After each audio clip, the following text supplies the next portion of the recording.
Rotai, Rádio Serviço. Família Tupi, esse é o último domingo de 2015. Mas o ano termina e todos nós continuamos preocupados em relação ao mosquito, o Aedes aegypti. Que doenças esse mosquito transmite? Será que nossas autoridades e também a população está fazendo a sua parte? Esse é um assunto extremamente importante e preocupante. Por isso, repito, nesse último programa de 2015, do show do Heleno Rotai especial de domingo, eu vou receber mais uma vez o Dr. Silvio Provenzano, que é chefe do Serviço de Clínica Médica do Hospital Federal dos Servidores do Estado. E a família Tupi pode se perguntar, vai falar de dengue de novo? E a gente vai falar mais uma vez sobre isso. Bom dia, bom domingo, doutor Silvio. Bom domingo, Heleno. Beijo para a família Tupi. Na realidade, são 3 as doenças que estão associadas à presença desse vetor, que é o mosquito Aedes aegypti. Além do dengue, nós temos o Zika e temos a chikungunya. E, na verdade, ultimamente tem ficado sob as luzes da ribalta nos holofotes Zika vírus, por conta dos casos de microcefalia durante a gravidez, que a esse vírus tem sido associado e que é devido à picada do mosquito da fêmea do Aedes aegypti. E também aos casos de Guillain-Barré, sobre o qual falamos recentemente aqui no Serviço de Saúde de domingo. Isso. Entretanto, se você me perguntar, doutor Silvio, o que te preocupa mais? Eu te juro que ainda é dengue, apesar de todas as recomendações. Nós não conseguimos acabar com os focos de mosquito. E vejam bem, os focos são principalmente peridomiciliares, ou seja, eles estão sempre em volta do nosso lar, da nossa casa. A gente não conseguiu acabar com isso. E o mosquito, ele precisa apenas de um pouco de água, porque aquele ovo que ele colocou e que está na superfície de um recipiente que a água evaporou, ele se conserva por até 1 ano.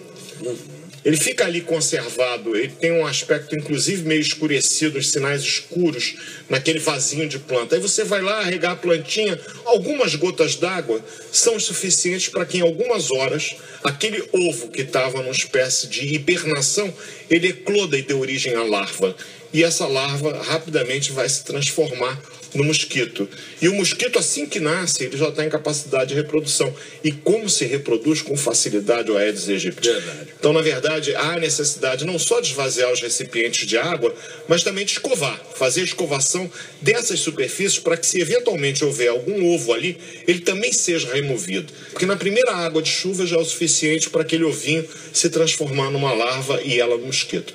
Então, é uma responsabilidade de todos nós, Heleno, família Tupi, acabarmos com esse mosquito. Não é uma responsabilidade que a gente possa delegar aos outros.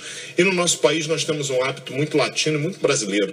É do jeitinho de que, tipo, não, deixa para fazer depois, porque na verdade, não tem chovido tanto, esqueceu que aquela garrafa que está colocada da maneira errada, que é com o gargalo para cima, tem que ficar sempre com o gargalo para baixo. Aquela caixa d'água que não foi limpa, que não está devidamente tapada, está aberta, tem que ser tapada. A calha d'água não está escoando a água. Isso. Gente, é fácil de você desobstruir. O terreno está muito duro. Evidentemente que com maior facilidade poças d'água irão se formar caso chova. Fura o terreno.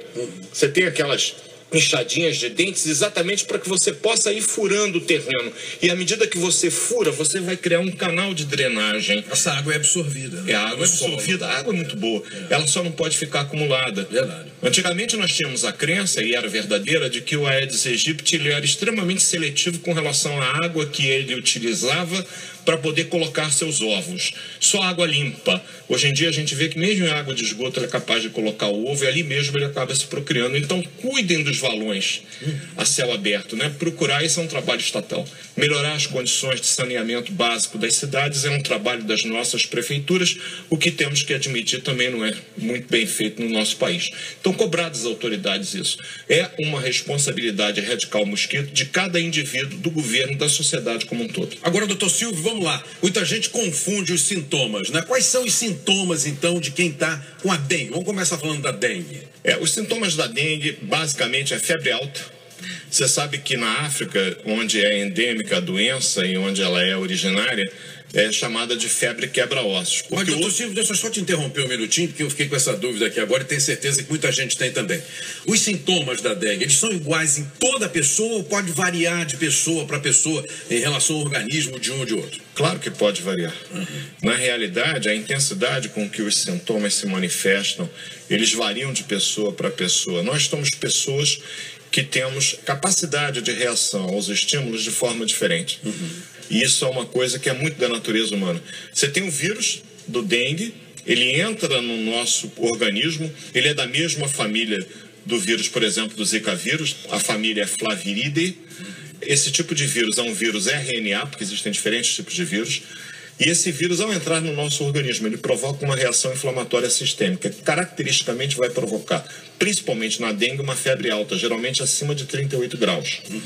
Essa febre vem acompanhada de dores articulares, que muitas vezes para o indivíduo é difícil de definir se a dor é na junta ou se é nos próprios ossos, tanto que na África é febre quebra-ossos.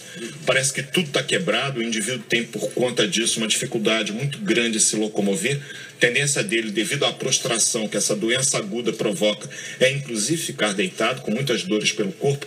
Caracteristicamente, uma dor de cabeça, uma cefaleia, com dor dentro dos olhos, atrás dos olhos, e dor na coluna, em especial no final da coluna, naquele ossinho chamado cóccix. Essa dor que dá bem no finalzinho da coluna é muito característica. Você sabe, Eliano, que eu, na primeira epidemia, ainda na década de 80, eu já trabalhava em emergência, nessa época no Miguel Couto, e chegavam para nós na emergência os primeiros pacientes com os sintomas de uma virose nova, e era nova para nós então, isso já faz mais de 30 anos, e a gente não sabia exatamente o que era. A gente começava a estudar dentro das possibilidades, até que surgiu a ideia de que era dengue provocada por esse mosquito Aedes aegypti. Ou seja, há pouco mais de 30 anos é que a gente começou a lidar com esse problema aqui no Brasil.